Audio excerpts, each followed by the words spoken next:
Hello, this is John Ramsey with My Big Comeback. So glad to have you today on the podcast.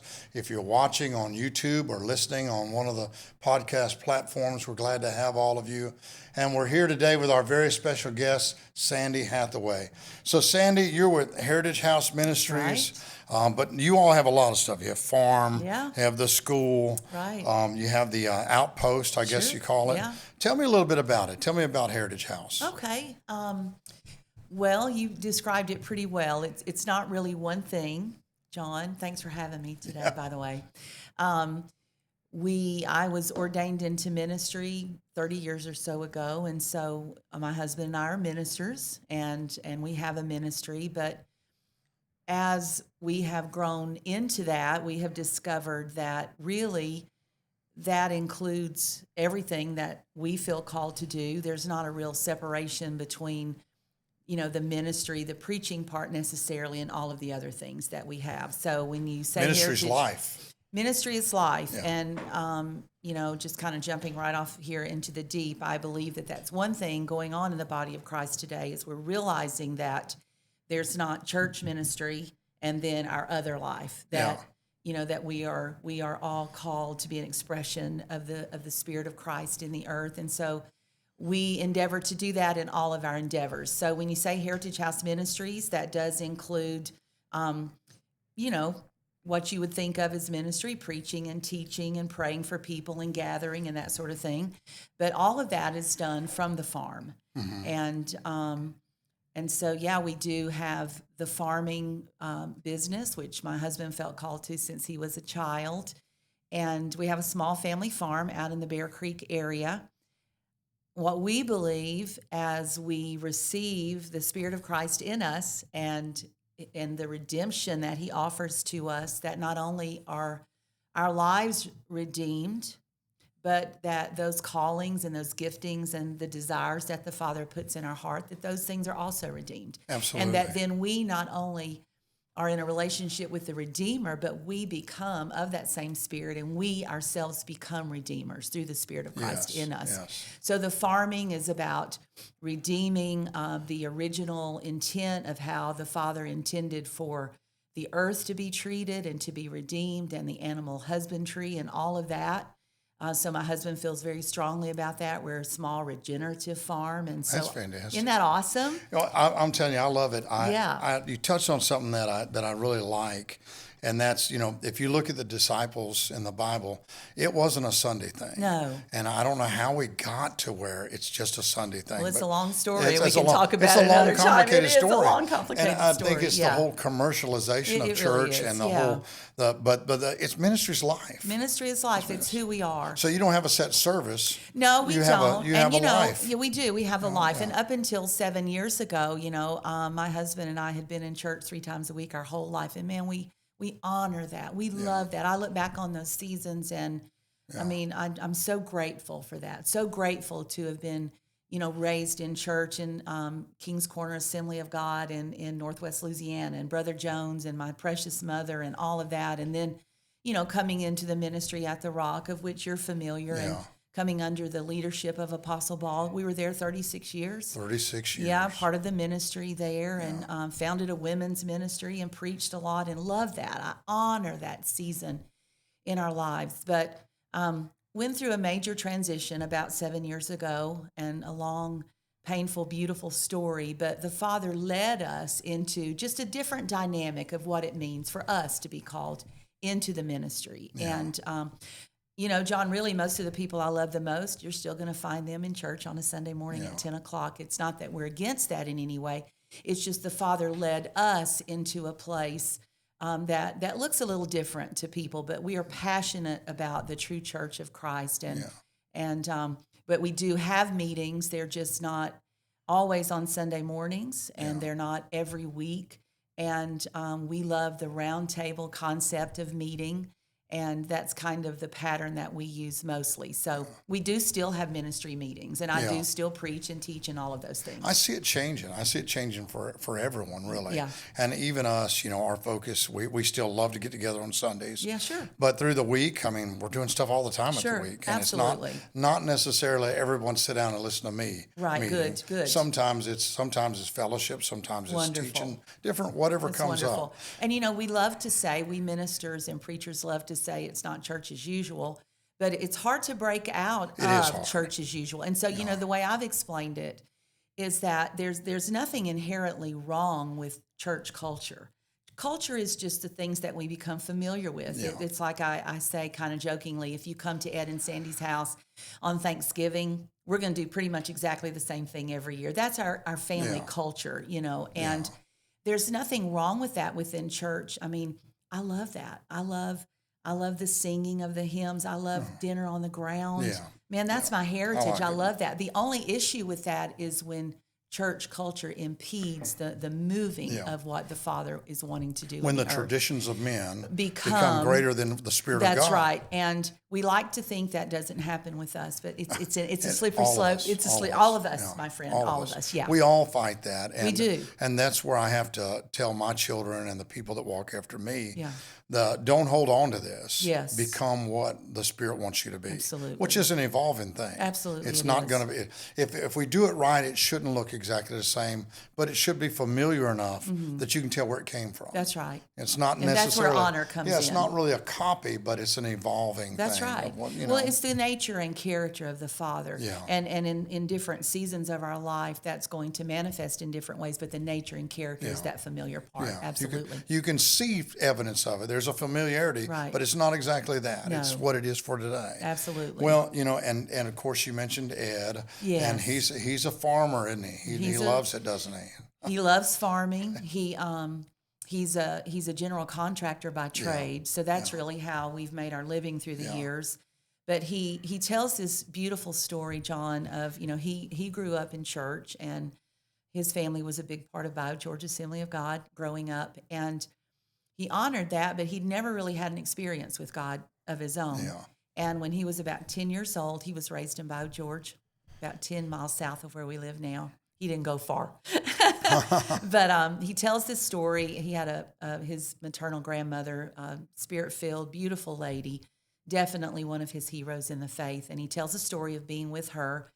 And the fall of the year, a beautiful, crisp Northwest Florida afternoon, and he was just on his belly in the grass, a kid, 10 years old. Yeah. Been in church his whole life. But he says that day was the first time he really knew that he heard the voice of the Father to him personally. Wow. And he remembered being shocked it wasn't at church. He was just on the land there. But the Father put a dream in him at that moment that he was to redeem land and to cause that land to blossom and grow. And he'll be 74 in January, so that dream is 64 years old. Wow. And it has evolved into this beautiful, amazing thing that really, when I'm talking to fellow believers, it's not as strange anymore to hear this call to redeem land, to raise children, to know where their food comes from. But when he first began to talk about that, it felt strange. Yeah. If you felt a calling to anything, it was to preach or be a missionary or go to Africa, but he has never let go of that dream. And that's beautiful. Really, and at one point after Hurricane Michael, when things were so broken, he tells the story of just being on the tractor on our land and just realizing that really what the Father is calling us to do is to redeem the garden again. Well, and I tell people all the time that the Bible is a farming book. Well, it is. is. And husbandry is, basically you're the caretaker, you're the husband of the land. Well, the first thing God did was make a garden. Yeah, that's right. That's right. And husbandry is that ministry of land. It is. Yeah. And we understand not everyone is going to be called to, own a big farm or whatever, but I think the important thing here as the body of Christ is in transition. Whether we like that or not, it is in transition. And this thing of ownership and the bride of Christ, and I think of the ownership and the stewardship. So whether that's over a home and a yard or an apartment in the city or a farm, being faithful stewards, I believe, is a big thing that we're all called to do. Yes, absolutely. And you know, I find that when you're looking at ministry, it's about what God has put you over. Like you said, that husbandry, That's right. that charge Sure. of this is you're the Our caretaker realm of of this. influence. And it doesn't mean you own it forever. No. It means that your season on the earth right. is to be the caretaker That's right. of that. And I think it's a beautiful thing. You know, when I think of your farm, I think of that one of my favorite shows on Netflix, Biggest Little Farm. Oh, And, yeah. you know, I love it, but it taught me something, you know, because I'm a gardener. I like to garden, Yeah. but I'm a small gardener. Sure, I mean, I don't sure. know how That's many good, though. acres y'all are tending to out there, but mine's a little tiny patch. And I don't like to use pesticides. I don't like to use all the stuff. Good for you. But it's hard. It's hard, It's John. hard. It's hard. You're not going to get the amount of yield of vegetables you're thinking. They're not going to be as pretty. Yeah. And so I do my garden pesticide Good for free, you. all natural. Wonderful. But it doesn't look as pretty as people's stuff. And I think back to my dad. You know, my dad just passed a couple of months ago. I know. And my dad was a big farmer. He loved it. He grew up on a farm. They were sharecroppers. Yeah. And he always loved the land. And he was that kind of person that really. It was his heart. I mean, he worked at the base for 30 years in civil service, but he always wanted to get home as soon as he could, change his clothes, and get out there and work till dark So every that's night. in your blood. It's in my blood. That's in your blood. And but I look at the farming, and I look at my little garden patch, and I think of, when I saw the show Biggest Little Farm on Netflix. One of the challenges they had to make it natural, they had to make it diverse. Yes. You can't grow just cabbage. No. And because the land's not set up for that. No, it's not. The land's not set up to only grow soybeans or only grow corn. And the way they succeeded on the show on Netflix was the diversity. Mm-hmm. So how is your diversity out there? How do you meet that challenge? Okay. We've been told that you can't do things the way we want to do them south of the I-10 corridor just because of our sandy soil base and that sort of thing by well-meaning people. Yeah. And we understand that. And it is very, very difficult to do a regenerative farm with no chemicals and no pesticides. We use, one of the, and I could go deep down into a rabbit hole about this, but we have some non-negotiables, okay? And that is glyphosate.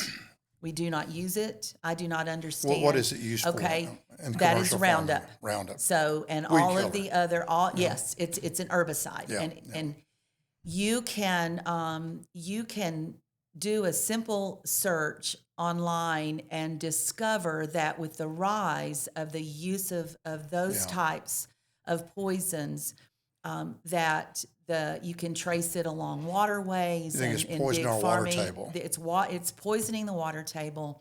Pediatric cancers, birth defects. The research is there. Yeah. I'll be honest, I cannot understand why I still walk into stores and it is still for sale, but it is. But it is in the courts and it has been for decades. Yeah. So we have some non-negotiables at Heritage Farm, and that is one of them. One thing that we do what's called, we plant cover crops. And so those are annuals. Now we have our hay, which is a perennial, so that comes back every year. But on top of that, Ed plants cover crops, which heals the soil. So the scripture that we church people are all so familiar when we humble ourselves and pray that the Father will heal our land. And I think it's been easy for us to understand that in the sense of heal our nation, heal the government. But if you look at that scripture in its original intent, it's literally talking about the dirt. Yeah. And our dirt I love it. on earth has been subjected to a curse, and it is still subjected to the greed of men, which is the big, huge, chemicals and commercial farms. That's the only and way they all can of produce things. that kind of amount of food. It is. And that's a big, big conversation. And Ed and I are really careful to honor the people who came before us. Maybe we've been blessed to have a little more education about some things than they did, and so we don't dishonor them, but we want to take the truth and the information and the research that has been offered to us maybe in a greater way than to some previous generations, And what we want on Heritage Farm is to please the Father with all of our farming practices. That's the long and short So of it. what would be an example of a cover crop? A cover crop would be, you have winter cover crops and summer cover crops. So right now Ed is planting our summer cover crop. That's going to be clovers, it's going to be sun hemp, it's going to be red river peas, it's called. So not only are now you're raising crops that your cows can graze on in the summer months, but those particular plants put nitrogen back in the soil and aerate the soil naturally so that you don't have to buy all of the commercial fertilizer. And so what is often overlooked in farming is the microbiome that is in your soil. And so when you kill the weeds, you also kill the microbiome, which causes your soil to be less fertile. It's sick. The soil is sick. So are you rotating fields So like we rotate clover fields for a year or 2 years? And usually, John, it's a mixture. But we rotate our cows every 3 or 4 days. And so the natural fertilizer. the natural fertilizer, and also the land and the grass gets tired and needs a break. So now in kind of what I would consider a perfect farming symbiotic relationship, you would have a large chicken farming operation coming behind the cows. We don't have that, but our chickens do free range. They're pasture hygiene. They clean So up. they clean up and they scatter that pile of manure. So now it's fertilized. But one of the big things we do at Heritage Farm is we plant those cover crops, different crops in the summer, different crops in the winter. So this gives our cattle something fresh to eat, but it's also healing the land as the land is producing. And we believe that is pleasing to the Father. I love it. Listen, I'm talking faith and farming here with Sandy Hathaway. We're going to take a break. We'll be right back. Are you ready to connect your organization with an audience that is eager for inspiration? My Big Comeback, hosted by John Ramsey, shares powerful stories of resilience and redemption, featuring guests who have turned life setbacks into major comebacks. New episodes drop the 1st and 15th of every month. For those interested in being a part of this community, sponsorship opportunities are now available. To learn more, contact Sophia Tim at sophiatimhwc@gmail.com. Let's make a comeback together. I'm here talking faith and farming with Sandy Hathaway. I could talk about this all day because at heart, I'm a farmer. I love it. I love the land. I love to grow things. And I think there's a part of it that I need to reawaken and get a little bigger. How many acres is your farm? We have 175 acres. Wow. That's a small farm in the farming Really? world. Yeah, that's a a lot small to farm me, in the but- farming world. And what we do out there, we grow hay, and there's some regenerative farmers who don't necessarily sell any of their hay, but we usually sell about 50% of our hay. Ed has a great reputation. His hay is full of protein and it's clean. Good and, hay. Yeah, that's right. It's good hay. But really the heart and soul of Heritage Farm and my husband's passion when it comes to farming are the cows. Yeah. We have How a many breed head? of cows. We have about 60 head. Wow. And about 6 or 7 years ago, we discovered this breed of cows that we had never heard of before, and they're called South Poles. It's a fascinating story. South Poles. And we typically like to do heritage breeds, again, because we like to co-labor with the Creator in our farming practices. So we do have some heritage breeds on the farm. But this particular breed of cows, it's interesting to us at least, but the lead singer of the band Alabama, his name is Teddy Gentry. I couldn't have told you that before I knew about these cows. He made his way on the country music scene, grew up in northeast Alabama, son of a cattle farmer, and he began to tour, and he had money and time. And so he began to notice that a lot of the cattle breeds raised in the deep south did not do well with the heat and humidity. So he just decided to develop a breed that would do really well in the deep south. And he took 4 different breeds of cows. From South America? One is from South America. And Big then cattle farming there's down the South big, America. big, and they're very heat and humidity tolerant. The Hereford, which is my personal favorite cow. Is a Hereford a hybrid though? No, It's pure. it's heritage breed? pure from Hereford, England. Yeah. Okay. And Red Angus and Barzona, and then the one from South America, I can't remember. And he began, this would have been, 50 years ago. And he developed, and here's what we love about them. They do really well on grass because we do not feed our cows corn. And that's another simple Google. You'll find out why that's not a good idea. Yeah. They are herbivores. They were created to eat grass. grass. Yeah. And so, but again, the greed of man, you can fatten a cow off really quickly and get more money at the sale with corn. And so, And you don't have to move God around. bless all the farmers. Keep them in a little pen. That's right, exactly. It's not the natural way No, it for a is cow not. to It live is and not, die. and it does not. It is not humane husbandry in our judgment. No. And so we found out about them. Actually, they were first mentioned to us by Joel Salatin, and so we begin to lose. So we have transitioned into entirely a South Pole farm, and the beef is delicious. So did you build your own herd? I mean, from two or? We talked. We're smart enough to know, John, to find people who know more than we do. Yeah. And so we kind of found the gurus of this breed, including Teddy Gentry and his farmhand.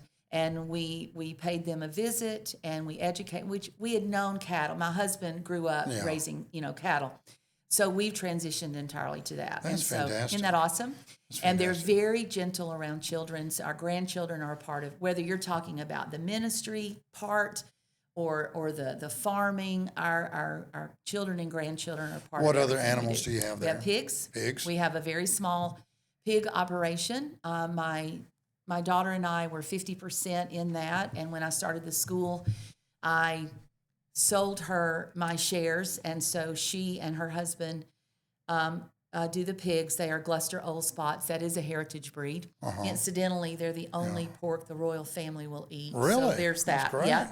And and all of that is pastured. A lot of people don't understand. Pigs love to be in the pasture. They don't want to be on concrete. But they're not herbivores, are they? Yes, they Are eat they? grass. Yeah. You can cut your feed bill down 30% by giving them access to grass and underbrush. We have chickens, both meat chickens and layer chickens, and then we all garden. That's fantastic. Yeah, the heart and soul is the cattle. Yeah, The cattle. And That's great. John, we could sell every bit that we could get. About imagine. 5 years ago, our grandsons were interested in being part. Well, they wanted to make some money. Yeah. And so we started doing pop-up markets out there and just had a blast. I mean, just had the best time doing it. But our third pop-up market, when we had processed some beef, the people were lined up down South Bear Creek Road. By the They time want the that. end of the road got up there, we were all sold out. And we quickly realized that we are not a big enough enterprise to go public with it, if you will. And so we have a very small list of customers that we keep stocked. Yeah, I bet. Yeah. I bet you everybody wants that meat. And I wish there were more. Yeah. And I always tell people, if you can't find a local regenerative farm, at least buy local when you can. Yeah. None of us are purists. Yeah. I mean, I'm going to tell you right now, I'm going to throw down on a good piece of fried chicken I buy in town somewhere Yeah. at time. You know what I'm saying? Yeah. But just to recognize the importance of these things and to begin to do your very best for your family. So Absolutely. buy local meat when you can, and then find out what their practices are. Yeah. And there are more people, but it is difficult to do things and that way. I've heard that a lot of the meat in the supermarket right now is South American meat. It a is. lot It of it, is. which I really don't know what they do. Well, and this might surprise some people, but the last time I researched this, which has been over 5 years ago, and things change so quickly in this industry, but they actually Mexico particularly, had outlawed a lot of the glyphosate products. And so in some ways they were doing better than we were about that. So, every family, even when we teach this to people and we have classes on the farm or we offer this even in our school, we tell people, just be led by the Spirit, even in these things. Do your best, but educate yourself, because it's really not the government's job or my job to tell people what they should eat. But as mothers and fathers particularly, and we call that the supper table ministry, just find out about these things. What do you feel about the best. stuff with, say, Robert Kennedy and some of the things he's doing to try to make food healthier? Do you see progress? You see that's a good thing, or? Oh, that's a big question, John. I know, right out of the gate, he wanted to ban the food dyes, which I think is great. I mean, I don't know if it goes far enough. I don't know if it'll make a difference. I don't think that, and here's where that I am different than a lot of my evangelical friends. Yeah. I do not believe that any government is ever going to be able to legislate morality or health or any of those I things. said it on the last episode. You Okay. can't legislate righteousness. Okay, well, see, there you go. They got to choose And it. so, unlike a lot of my very precious friends and even family members, I'm not looking at any man to save us, right? Okay. And so I'm the person at the table who never wants to talk politics, but I'm going to answer your question about Mr. Kennedy.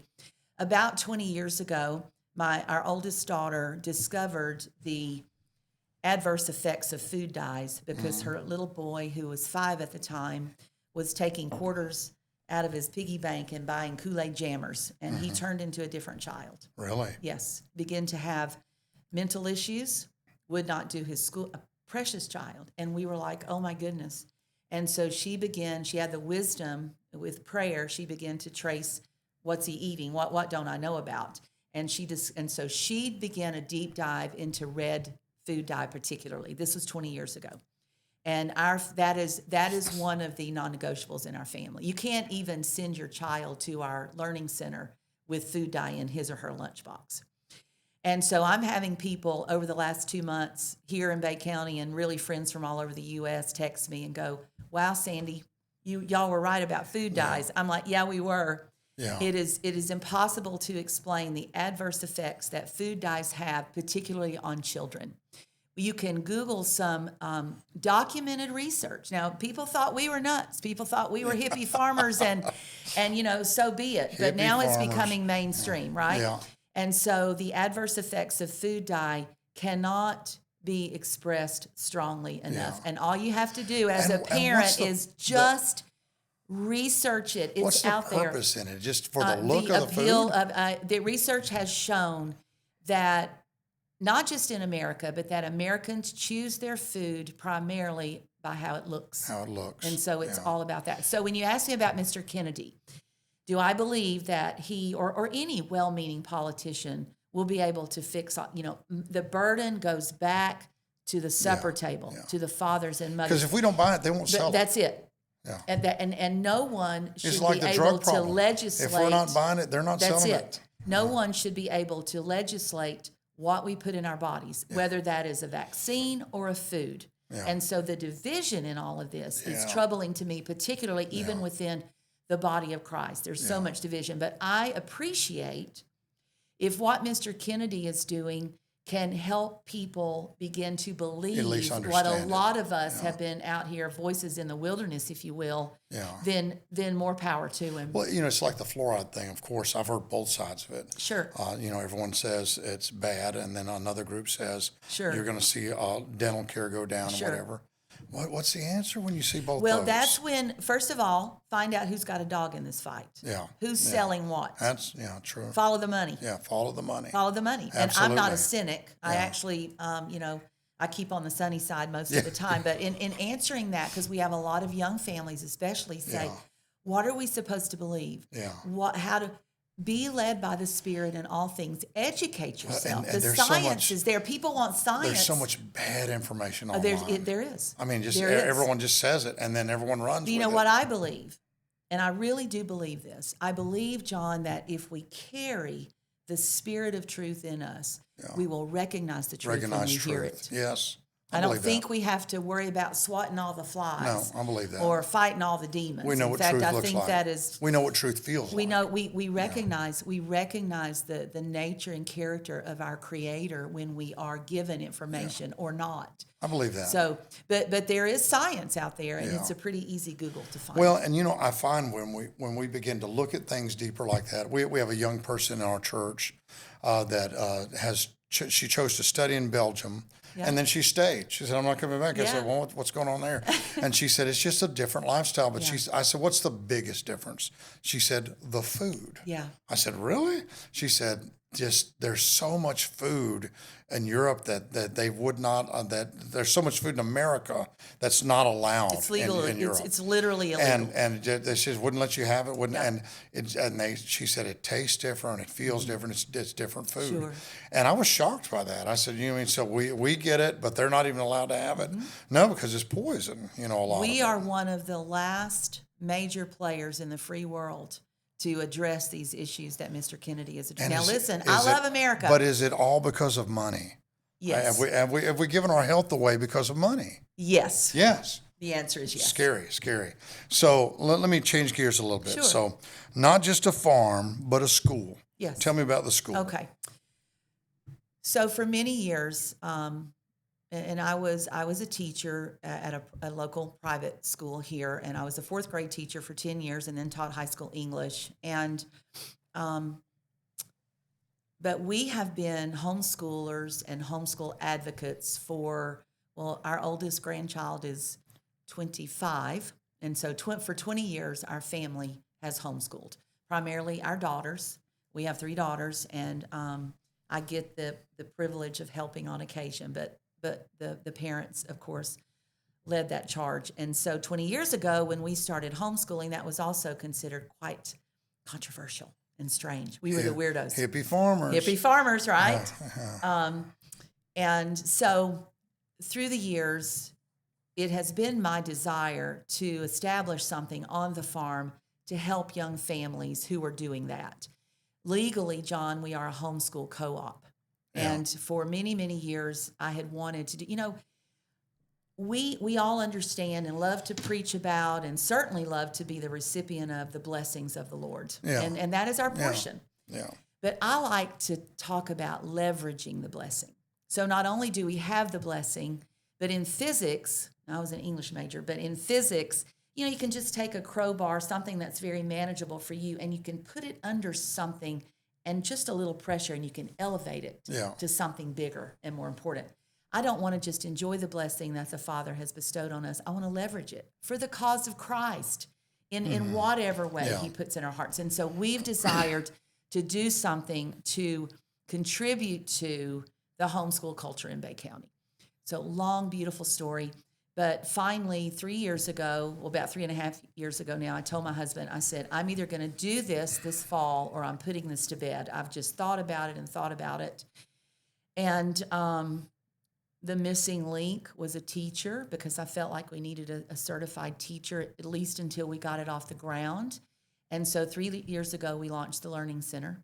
And it has evolved into something very beautiful. Going into next fall, we will have 32 students. Wow. I could have 132. Wow. It's really, really important to me that we maintain what I believe is the standard of excellence that we've established, and that we grow very slowly and intentionally. Yeah. In church culture, bigger is always better. Yeah. But I don't believe that anymore. And so we have it's a 4-day, really legally we're a homeschool co-op, but we run it more like a small private school. Yeah. So we're the whole thing. Monday through Thursday, parents are very involved. And this year we'll have 4 groups. And not only do we do core studies, your language arts, the maths, history, and science, but they learn farming. Yeah. And they have their own Learning Center garden. They have chickens that they keep. Every week a different class. So it's like a hands-on. Sure is. I love integrative. But we also do language arts, and we do math. What grades are you offering? Ages. We do 6 to 13.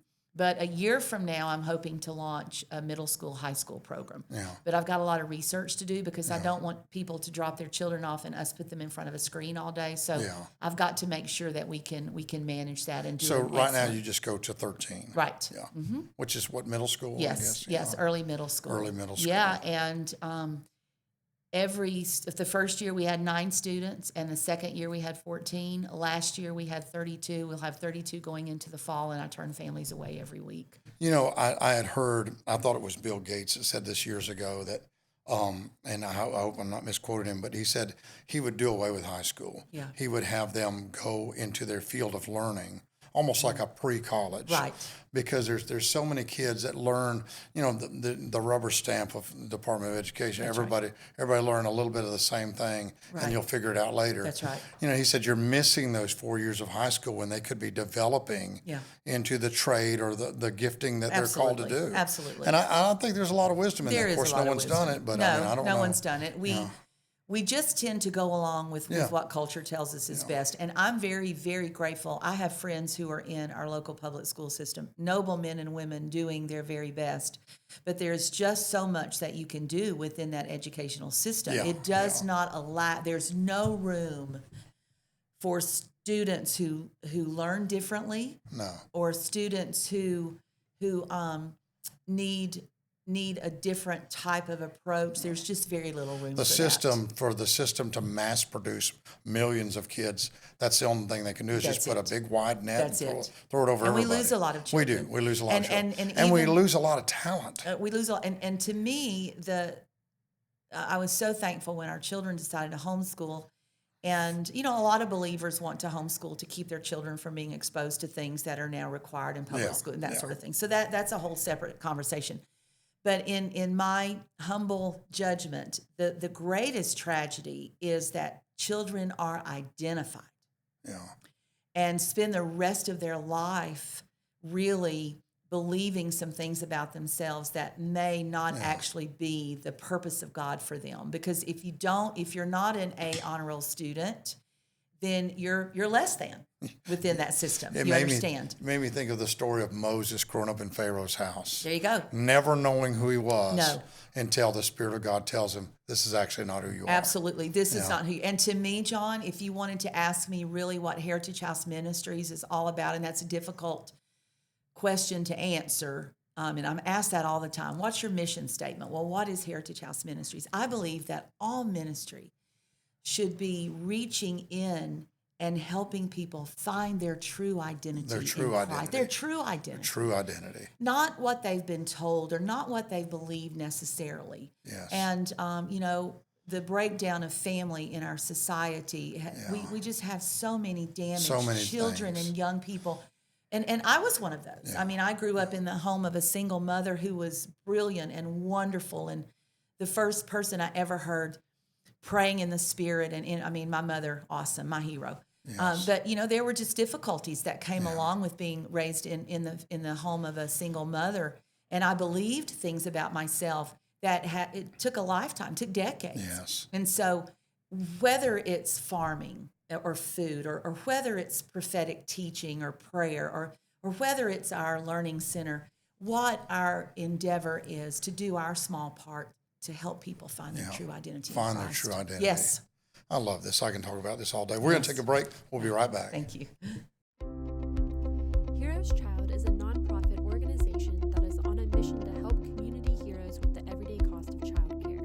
We know that heroes like our military personnel, first responders, and foster families need care for their children. Heroes Child awards these families scholarships that go to help pay their childcare tuition. Use the QR code on the screen to donate now or visit heroeschild.org today.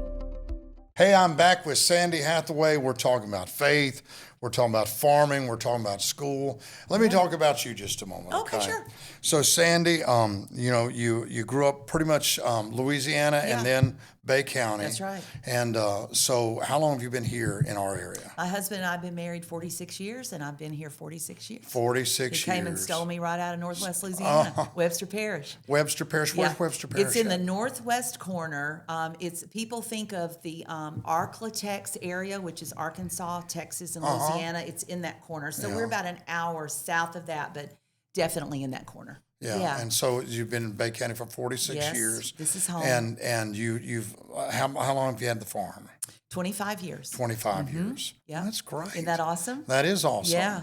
Yeah. So tell me, like, if I were to ask Sandy, what's on your bucket list? What's some things you'd like to do or see that you haven't done or seen? Oh, wow. You Wow. travel a lot? I do travel a lot. I have been all over the world, love to travel. I do less traveling with ministry now than I did back in the day. But yeah, I've been fortunate to travel a lot. Did I see you went to Kenya one Yes, time? I've been to Kenya twice. Is that the furthest away you've been? Let me think. The furthest away I've been. Yeah. I've been to Europe several times, but Kenya is the furthest. Yeah. So bucket list items. What's the most interesting place you've been out of the United States? The most interesting place I've been? Well, I love the city of London. Yeah. I'm an English lit nerd. Yeah. Theater nerd, but I would have to say that Kenya might have been the most interesting because it was the most different. It's the most different from our culture here. Yeah. I have people there that I love dearly very who want me different to culture. come back, but we'll see. Yeah. I'm getting a little older now. I don't travel to Africa as easily as I used What to. about inside the United States? What's a place you love here that's not Florida but somewhere else? My husband and I and our children love the Appalachian Mountains. We love the Smoky Mountains. We go there a lot. I spent every summer as a child, not every summer, but a lot of summers in the Pacific Northwest because I had a beautiful aunt and uncle there, and then later my older brother, Washington State. Washington State, yeah. And I love the Pacific Northwest. That's the one area I have not been to. I highly recommend it, Been sir. everywhere else, but I've not Anywhere been in from that northern corner. Oregon all the way up, the Redwoods, the Pacific Coast. I love the Pacific Northwest. My husband and I are national park people. Yeah. And so we love that. As far as traveling bucket list, it would be Ireland. Yeah. And I have a double first cousin who's like my sister. And my beautiful, amazing uncle who's well into his 90s traced the McCann, which was my maiden name, back to Northern Ireland. And there are sentimental reasons and, frankly, prophetic reasons that I want to walk that dirt in Northern Ireland. That's a bucket list item. That's for good. Sure. Yeah. I always believe that to inspire other people, you've got to be inspired about something. You've absolutely. got to, and I think that's good. Healthy to have some wants in your life. Absolutely. Some things that I'd like to see. I wanted to see the redwoods. I went out and seen them. Good for you. It's just beautiful. Yeah. And it's good to see. And travel is healthy for us. I agree. That's one thing that the Europeans, I have friends in Europe and they do this really well. Even if you're a young and upcoming family, and maybe sometimes families say, well, we really can't afford to travel, but that is part of their budget. Yeah. Every week there's a travel fund. Yeah. And so, I highly recommend Supposed traveling. to get out and see different Absolutely. things. It's healthy for you to see Sure other is. cultures Absolutely. and other people, And to take your and know children. that this is not the only way you can do it. That's right. Not the only way we can live or Absolutely. be. There's What a are you big one. reading these days? What am I reading these days? Well, I read a lot about regenerative farming. I of course, I love the scriptures. I read that. I just picked up a book that I read a few years ago and loved it. It's a Rick Bragg book. I'm a big Rick Bragg fan. He's a brilliant Southern author, and his favorite book is Ava's Man, and I'm reading that again just to relax in the evening or sitting on our porch this time of year. So What's his genre? What's I'm not familiar his with genre is, he's a Southern storyteller. And Ava's Man is about his grandmother. And I could be reading about my Northwest Louisiana people. Really? So I love it. Brilliant, beautiful, That's beautiful part writer. like I'm a big John Steinbeck Oh fan. yeah, I've got I love every. it. I've got I just every. love his language. Yeah, and that Yeah. he's a little too dark for some people, but Yeah, I man, love it. I brilliant. love his language. Brilliant. You can't love American literature and not have Steinbeck. And I like World War II stuff. That era stuff's interesting to me. I love English literature. I fell in love with that as a young woman studying English literature. That's why I've been to England 5 times. And so I'm always going to pick up Dickens and Jane Eyre, and I'm that person. You like I'm that, that person. huh? Yeah, You could get lost in the and Jane I do Eyre love stuff. to read. I do love to read. Yeah. So, like when you're reading, I mean, you do it more just for the pleasure of reading, or Yeah, you other like than, I love to search out things that the Father has put on my heart. And he'll put a topic on my heart. It's not like a writing on the wall. Yeah. It just began to stir me. I mean, there's a subject that began to happen a couple of weeks ago. And so if I have any time for study, and I don't have as much as I wish I did, and a friend chastised me by saying I don't have time, there's no lack as believers, but I love words. And so I love to do word study, and I love to find if I'm looking at a scripture, to find the original Hebrew and what's the original intent of that. So I do a lot of that sort of thing.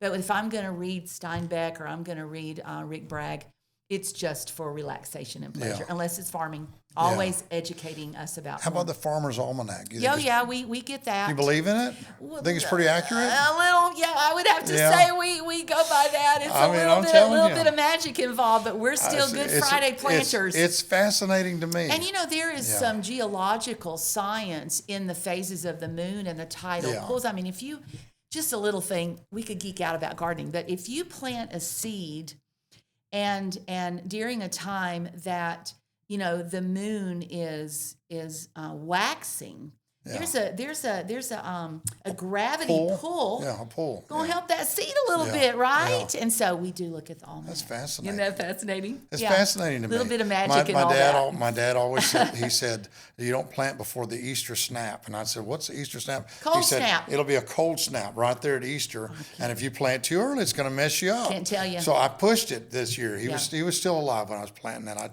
I said, I pushed it this year. I'm planting in March. He says, you're going to get caught. I said, no, I'm going to risk it. I'm going to risk it. And I did. I planted it early. I got away with it. Oh, good. But he said, well, our oldest daughter, Hope, is an avid gardener, and she will push me to look at things a little You're just differently. wanting to get it going so yeah, bad. and you know, a lot of people don't understand it gets too hot for our gardens, Yeah, and so if you can get it in the ground earlier, Get in sometimes early it's and let better. it Yeah, grow. yeah. What's the one thing you'd like to see in our community that we don't have now? What's something that you wish we had more of? A healthy local grocery store. Yeah, yeah.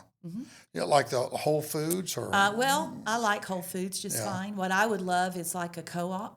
yeah, Where farmers bring in vegetables that they have grown. And we have some farmers markets, and hey, they have my support. Yeah, But to really, you know, I may show my ignorance here, but 2 years ago, there was a meeting with some folks over in Millville, and I was told that Bay County was considered a food desert. really Meaning that not much of the food that we eat here in Bay County comes from here. is grown here in Bay County. I That's would like to see that fascinating. change. Yeah, And I would like to see some local. I love. I mean, what they're doing with the downtown farmer. I mean, I don't Yeah. know those people It's a big personally. market. I have watched them grow that and so hats off to them. Yeah. I mean, local makers, they have my support. There aren't a whole lot of booths there of products grown here in Bay County. I would love to see us have more That's of a local what's so grocer. difficult is because to support a market like that, there'd have to be a lot more people farming. That's right. And that's just something that we don't have enough of, I think, in America. No. Not just We have become so riddled with debt as a culture that and this is one thing I love about my friend Joel Salatin, but you know, if you have a young man or a young woman who would love to do farming for a living, it's very difficult for them because they can't even Hard get to a make a home or a living. car without going. But you know, you can make a living farming. There's a way to do it. But I would love to see more locally grown food. My uncle offered. Clarence had a 40-acre farm, a little small farm. Yeah. Most of the time he would do cattle for a few years, and he would do corn. And so it was. So Where was that, John? It was in Wingo, Kentucky. Okay. Just outside of Wingo, Kentucky. Yeah. It's where all my dad's people are from. Okay, wonderful. And I loved it. I remember as a kid going. We would love it. If my dad said we were going to Uncle Clarence's, we would love it. Wonderful. Because we just saw a life that we had never seen, and Sure. we loved it. Sure. And I could talk to you all day. Yeah. Unfortunately, we're out of time, Okay. but I'm telling you, I'm going to have to get you to come back, and we're going to sit down and we're going to go deeper in some of these Wonderful. things. 'Cause I Wonderful. appreciate your faith. I know your faith is in everything that you do, and that's what makes it beautiful. And I appreciate you talking to us today. Thank you, John. Thank you for I've thank you for enjoyed being it so here. much. Thank I'm you. honored to have been here. Thank you. Thank you.